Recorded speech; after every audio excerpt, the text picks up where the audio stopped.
really the scariest question you need to ask yourself when pursuing your dreams. The scariest question you need to ask yourself when trying to reach your dreams. And that is, are you willing to pay the price? Are you willing to pay the price to reach your dreams? You got to think about that. Many of us want to be millionaires, multimillionaires, billionaires, but we never stopped and asked ourselves, what are we willing to sacrifice in order to get to that status? Because to get to that status, that's 1%. To get to the 1%, you have to do what the 1% does, which means that sometimes you have to sacrifice the relationship with your kids, with your family, with your wife, with your girlfriend. You have to sacrifice these times in order to make it to the 1%. That's why I feel like you should start pursuing your goals as early as possible. Guys that's in their early 20s, guys that's in their 20s, period, most likely, if you've been making good decisions, you don't have kids, you don't have a wife, you don't have you have a family, but you don't have a family in the context of wife and kids, right? So in that case, you have the time, you have the energy to just go all in on your goals, right? To try to set yourself up for that next level, to make it to that $1 million status, so that $100 million status, so whatever it is your goal is. But once you start factoring in kids, wife, girlfriend, relationships, once you factor those things in, it becomes harder and harder to reach those big audacious goals. Because at the end of the day, your kid needs some of your time, your wife needs some of your time, your girlfriend gonna want some of your time. And if you spend all of your time pursuing that goal so that one day you will reach this big goal that you set out to reach, you're going to look back and you're not going to have any friends. Your wife is going to leave you. Your kid is not going to know you. It's a reality for so many. And so I say that to say that there is a cost to make it to a certain level. There is a cost. Steve Jobs, y'all know who Steve Jobs is, one of the founders of Apple. Steve Jobs said he wished he would have spent more times with his kids. And Steve Jobs, he died fairly young. And he worked relentlessly. He's one of the pioneers. He's one of the greats in the business world. He gave so much to Apple,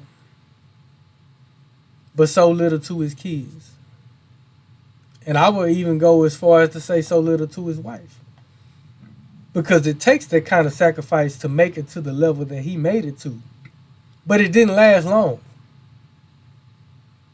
Another person I think about is Kobe Bryant and his Mamba mentality.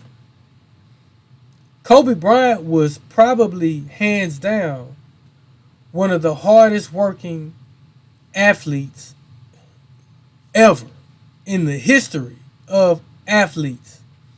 Kobe Bryant was probably one of the hardest working athletes ever. He gave the game of basketball his blood, sweat, tears, time, hours, and life. While other players was out there during the offseason partying, drinking, smoking, chasing the women, Kobe was in the gym, shooting jump shots, working on his weaknesses, watching film, figuring out how he can get an edge on his opponent. The same thing with Jordan. Jordan had that same work ethic. In fact, Kobe was inspired by Jordan's work ethic. And that's why they are a couple of the greatest athletes we've ever seen. But then Kobe retired, and he wanted to spend more time being a father and spending time with his kids. And so he did that. Gigi, she loved the game of basketball just like her dad, Kobe. And Kobe coached the team, and he had a whole team of girls that he trained to become great. And I felt like that was his way of not only bonding with his daughter, but also being a part of the game of basketball, because he loved basketball so much, right? But then a few years later, unfortunately, he passed away in a tragic helicopter crash along with his daughter. And so, to me, I don't feel like he was able to give his kids or his wife all of him, because he had so much that he could have shared with them. But that's what sacrifice looks like. Kobe felt like it was worth it to go all in to become the greatest basketball player, one of the greatest basketball players to ever live. And he accomplished that. But he didn't get to be there for his kids, I'm sure, like he really wanted to be there for his kids. Are you willing to make the sacrifice? Is that worth it to you?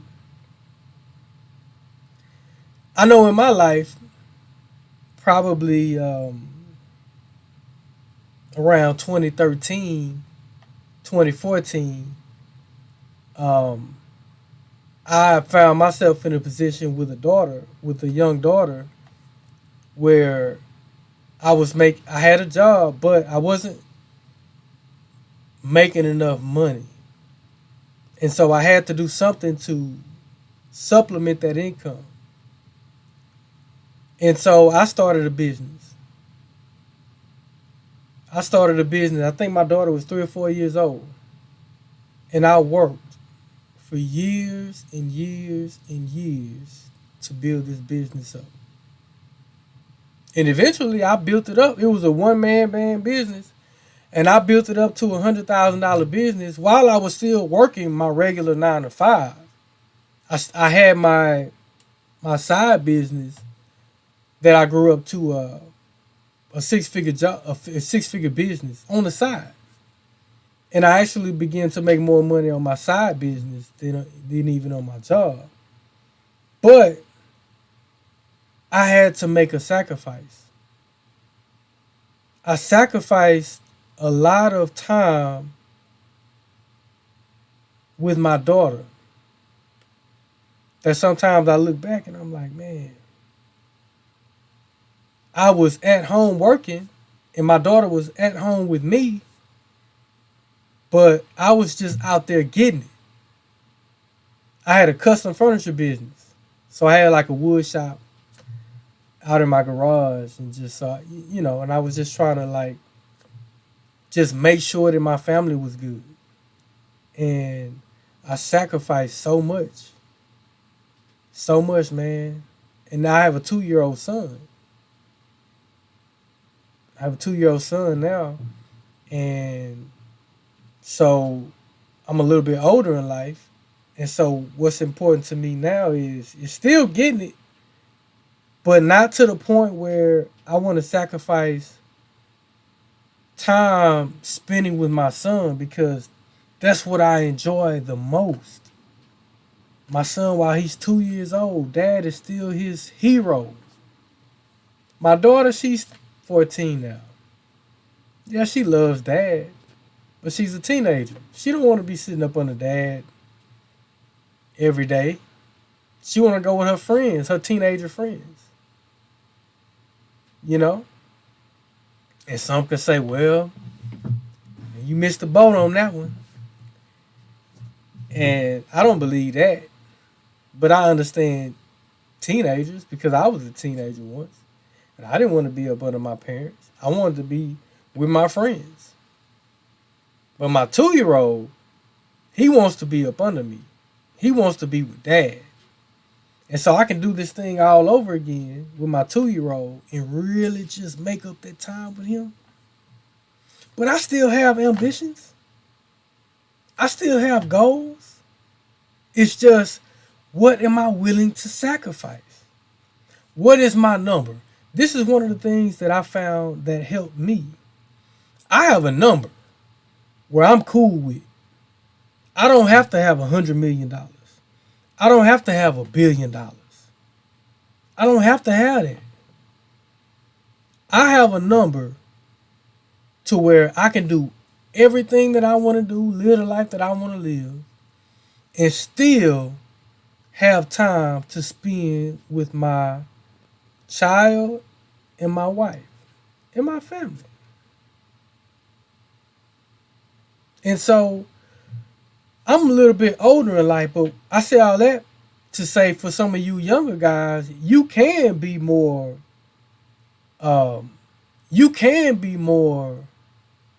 ambitious when you're younger and you don't have all of that. And I feel like you should. Because when you first start doing something, it ain't going to work when you first start doing it. You're going to fail a little bit before you get it right. And so you have that luxury because you don't really have anybody depending on you, right? I can't settle for not pursuing a goal, regardless. I have to have a goal to pursue. I can't just sit back and say, oh, I just want to be with my son. I just want to be with my wife all the time. I want to be with my family all the time. Because a man must go out there on his journey and on his purpose. Because that's what men do. We have to have purpose. You can't sit up under your wife all the time just because you love your wife. You can't sit up under your girlfriend all the time just because you love your girlfriend. They'll lose respect for you. That's not what a man does. A man is to have purpose, right? How big is your dream? Now, I do feel like you need to have big dreams, big goals, everybody is different.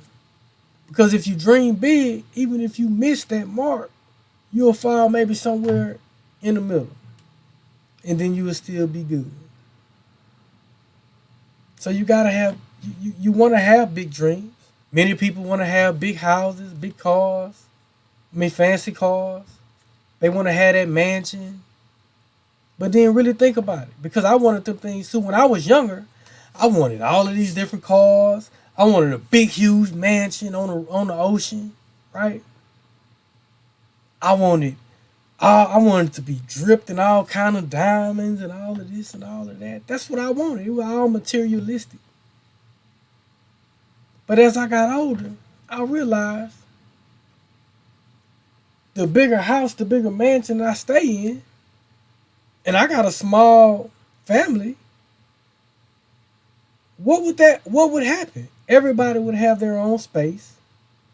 That's a good and bad thing because you can live in a house so big to where you never see your kids, you never see any of your people.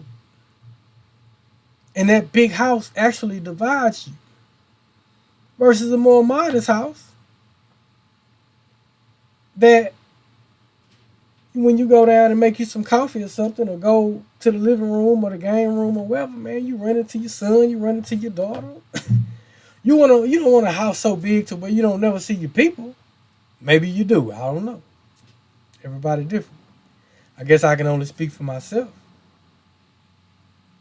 But I don't have to have that. The older I got, I want the money. Yeah, don't get me wrong. I want the bread, but I don't necessarily have to have all of the things.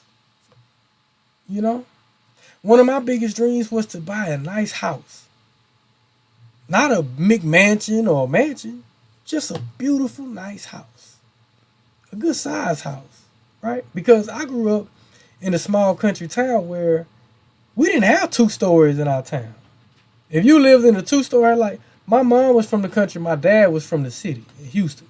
And so whenever I would go with my dad, sometimes we would ride around in different neighborhoods like River Oaks. If anyone is familiar with Houston or live in Houston, you know about River Oaks. We would ride through these neighborhoods and I would see these big houses, big beautiful houses, man.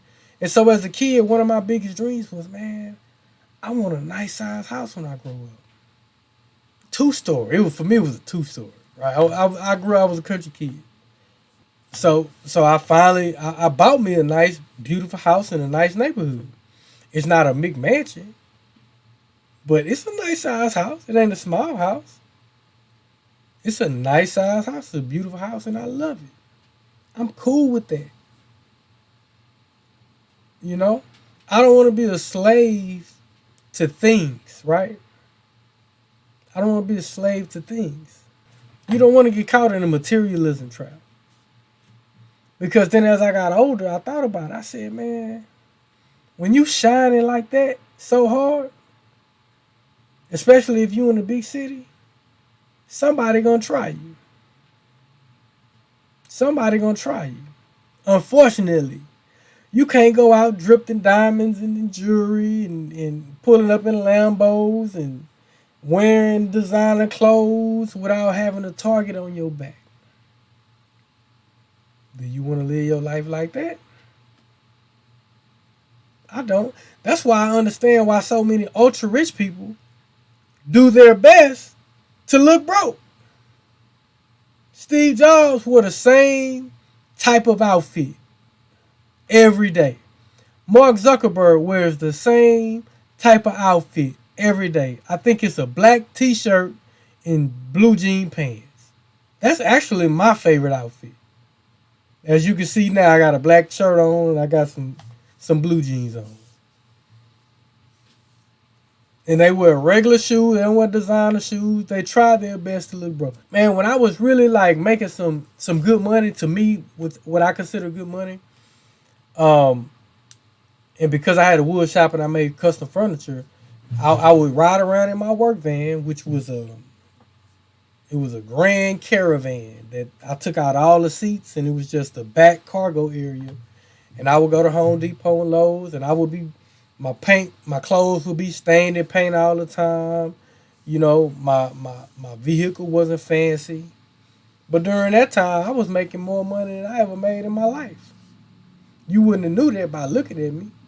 But I became comfortable with that. I became comfortable with that. I didn't feel like I would have a target on my back, you know?